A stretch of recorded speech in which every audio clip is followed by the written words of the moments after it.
नमस्कार, आप देख रहे हैं न्यूज़ पीआर। मैं हूं आदेशपुरी।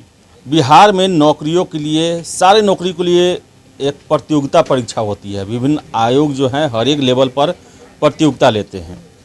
लेकिन 2014 में बीटीएससी यानी कि बिहार टेक्निकल सर्विसेज कमीशन, इसका गठन किया गया ताकि जितने भी बिहार में टेक्निकल पोस्ट हैं, इंजीनियरिंग से संबंधित, पैरामेडिकल स्टाफ से संबंधित, इनकी भर्ती सुचारू रूप से हो पाए, जल्दी हो पाए।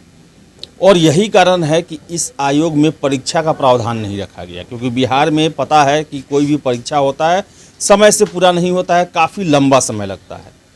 और इसे ही ख़त्म करने के लिए इस आयोग का गठन 2014 में किया गया। लेकिन बिना परीक्षा लिए हुए केवल मार्क्स के आधार पर, एक्सपीरियंस के आधार पर नौकरी देने वाला ये आयोग जो है, ये अन्य आयोगों की तरह ही सुस्त और पिछड़ा हुआ है। बात करें हम 6479 जो जूनियर इंजीनियर हैं, उनका परीक्षा का सारा जो कार्रवाई है वो जनवरी 2021 में पूरा हो चुका है। यानी काउंसलिंग होना, जितने भी कैंडिडेट जो हैं, लगभग 11,500 कैंडिडेट हैं जिनको बुलाया गया, उनका काउंसलिंग किया गया, मार्कशीट देखा गया, उनके एक्सपीरियंस को देखा गया। लेकिन 7 महीने होने जा रहे हैं, इसका रिजल्ट अभी तक नहीं घोषित किया गया। अगर इतना ही समय लगेगा, ऐसे ही कार्यप्रणाली रहेगी, तो फिर तकनीकी सेवा आयोग को बनाने की ज़रूरत क्या थी? तब तो इसे भी बीपीएससी या किसी अन्य आयोग के द्वारा जो है वो परीक्षा के माध्यम से ही कंडक्ट कराया जाता। बात करें हम पैरामेडिकल स्टाफ की, हमने आपको वीडियो दिखाया था कि कैसे जो छात्र हैं वो जाते हैं तकनीकी सेवा आयोग के गेट पर। वहाँ पर उनका कहना है कि हमारा परीक्षा जो है हम 7-8 सालों से इंतज़ार कर रहे हैं, और 2004 के बाद से मात्र 180 पैरामेडिकल स्टाफ की भर्ती एक बार ही हुई थी। तो समझ सकते हैं कि आखिर कार्यप्रणाली क्या है। कोरोना जैसी महात्रासदी को हमने देखा, और उस समय हमारे जितने भी स्वास्थ्य व्यवस्थाएं हैं उनका पोल खुल गया कि कहाँ पर हैं वो। ऐसी महामारी के समय में हम एक तरह से पूरी तरह फेलियर हो गए थे। डॉक्टरों की, एएनएम, जीएनएम, फिर से पैरामेडिकल स्टाफ, इन लोगों की बहुत ज़्यादा ज़रूरत थी।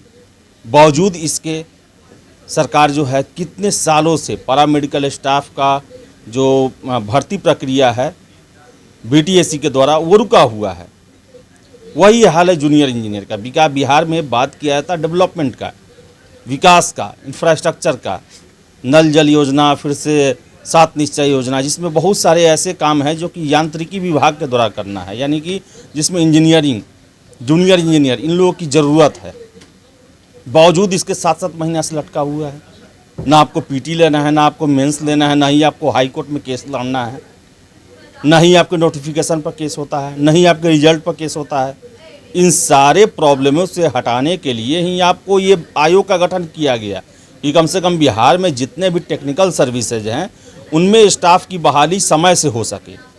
बावजूद इसके बिहार जो टेक्निकल सर्विस है, सेवा आयोग है, उसका कार्यप्रणाली जो काफ़ी सुस्त बना हुआ है। बात करें हम जूनियर इंजीनियर का, मैं आज खुद गया था बीटीएससी।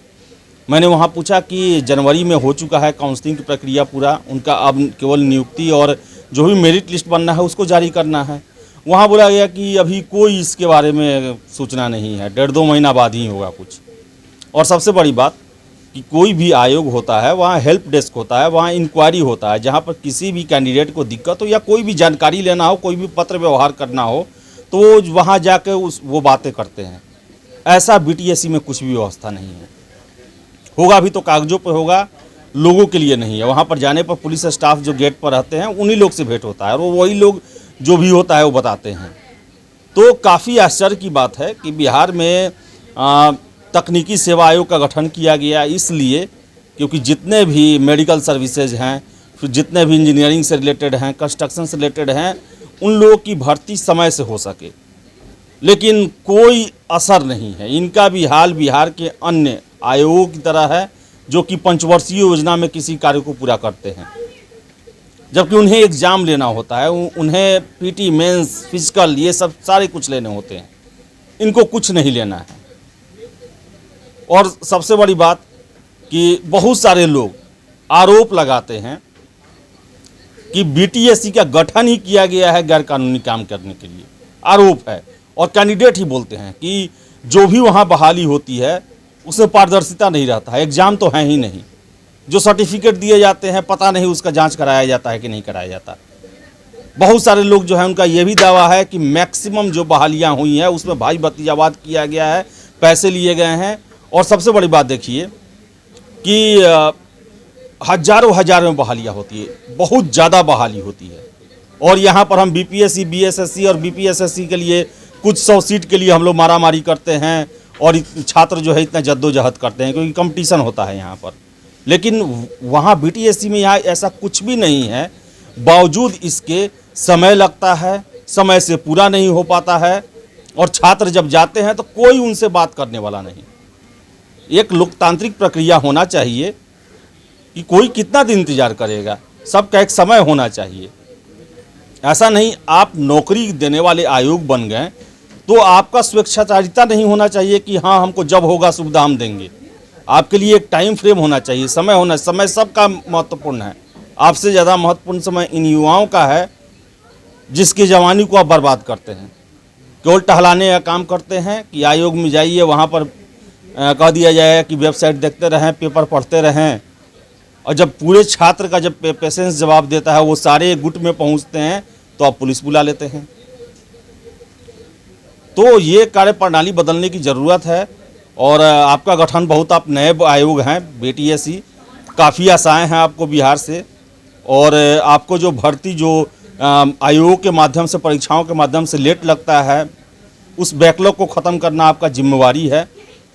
तो आप जल्द से जल्द रिजल्ट पर जारी करें। जो पैरामेडिकल स्टाफ है उनका, फिर से जो जूनियर इंजीनियर 6400 6,500 के आसपास जो हैं काफ़ी समय से इंतज़ार कर रहे हैं, चक्कर लगा रहे हैं, हमें फ़ोन करते हैं, मैसेज करते हैं, हर एक वीडियो पर फ़ोन मैसेज कमेंट रहता है उनका कि हमारे बारे में पता करें। तो जल्द से जल्द आप रिजल्ट दें। छात्र बहुत ही इंतज़ार कर रहे हैं और उनके धैर्य अब टूटता जा रहा है। तो प्लीज़ आपसे रिक्वेस्ट है कि उनकी आशाओं पर आप खरा उतरें और जल्द से जल्द रिजल्ट दें। बहुत बहुत धन्यवाद।